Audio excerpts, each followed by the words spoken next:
जीवी राईलाई समात्नुहुन्छ अब समात्छ तपाईहरुले सरकारले कनी जुन किसी व्यक्तिको पछाडि नजान्छ म व्यक्तिको पछाडि कमेन्ट गर्न तर हरायो नि, नाम हरायो नि, जीवी राईको नाम हरायो नि त अहिले। तपाई यति मात्र तपाईलाई बडा विनम्रतापूर्वक भन्न चाहन्छु कि जुनसुकै अपराधी होस्, देशभित्रको जुन कोनामा होस् या विदेशको जुन कोनामा होस्, हामी त्यसलाई समात्छौँ।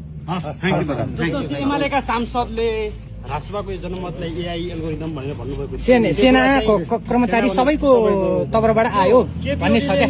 टिचिङबाट लेखेर पठाएको पढ्न पठाएको भन्ने कुरा थियो के भन्नुहुन्छ? त्यस्तामा प्रतिक्रिया दिन के हुन्छ नि, मूर्ख मान्छेको प्रतिक्रिया दिन म उपयुक्त ठान्दिन। त्यो मूर्खता हो, त्यो संस्थामा पढेको आफ्नो दोष अरूलाई दिने। यो भन्दैन कि हामी यति भ्रष्टाचार गरे, यो भनेन कि गृहमन्त्री हुँदाखेरि निर्मलाको हत्या बलात्कार हत्या भएको मुद्दा हेरेन, त्यो कुरा उसले भन्न भ्याउँदैन। पहिला त्यो बेलाको गृहमन्त्री दुई थियो नि। र कुमार पौडेलको हत्या मेरै जिल्लामा भएछ, गैर न्यायिक हत्या भएछ, त्यसको जिम्मा लिँदैन र अरू बेतुके कुरा गरेर त्यसको जवाब दिन म उपयुक्त ठान्दिन। यदि उहाँको बारेमा प्रश्न